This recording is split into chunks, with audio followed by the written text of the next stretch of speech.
ஒருத்தர் மட்டும் வெறும் தொட்டியோடவே வந்தாரு. என்னன்னு கேட்டதுக்கு, நானும் தண்ணி ஊத்தி ஊத்தி பாக்குறேன், உரம் வச்சு வச்சு பாக்குறேன், வளரவே மாட்டேங்குது ராஜா, என்ன பண்றதுன்னு தெரியலன்னு சொன்னதுக்கு ராஜா அவரை கட்டி அணைச்சிக்கிட்டு, இனிமே நீதான் என்னுடைய தளபதி, எல்லா அதிகாரமும் உனக்குதான் சொன்னாரு. ஏன்னா அந்த 10 பேர் கையிலையும் ராஜா கொடுத்தது அவித்த விதை நெல், அது முளைக்கவே முளைக்காது.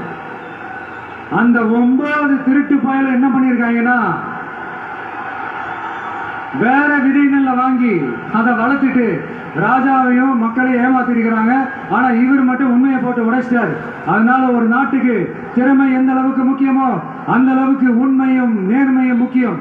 இப்போ நீங்க எல்லாரும் தான் அந்த ராஜா. நீங்க தேர்ந்தெடுக்க போற அந்த தளபதி